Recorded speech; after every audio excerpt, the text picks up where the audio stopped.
There are 31 days until Election Day on Tuesday, November 5th. Well, just over a month to go, Vice President Kamala Harris is leading former President Donald Trump in the latest NBC national poll, 48.5% to Trump's 45.8%. Merritt Morgan spoke to a political science expert about the election and a voter about what matters most to them as they head to the polls. She joins us live now in studio with more details. Hey, good morning, Merritt. Good morning, Jason. Those I spoke to say they're not surprised by how close the race is, especially with some of the key factors that are on the forefront of voters' minds this year.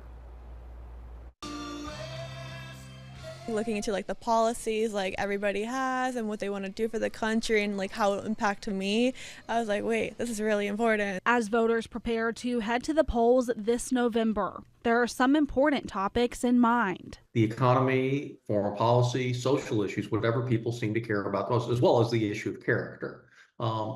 Who you wish to serve, who you trust to serve as president. The environmental stuff is important to me, autonomy and being able to advocate for yourself. ECU political science expert Brad Lockerbie says North Carolina is getting more attention as a battleground state. The latest CNN poll shows Harris and Trump are neck and neck in North Carolina at 48%, something Lockerbie says isn't surprising. Even before it was Vice President Harris, it was reasonably close, but likely for Trump.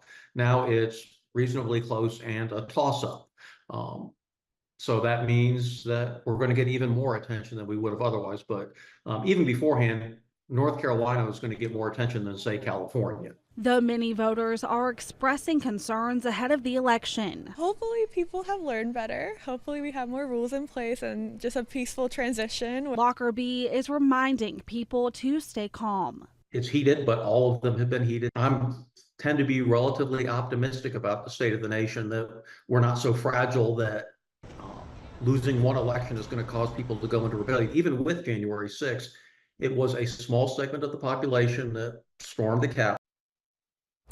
And back here in the East, we also asked people what they are fighting for the most. Now, the economy was at 73%, foreign policy was only at 3%, social issues were at 4%, and the candidate's character was only at 18%. Now, it'll be really interesting to see how all of this plays out. Jason? All righty. Thanks, Merritt.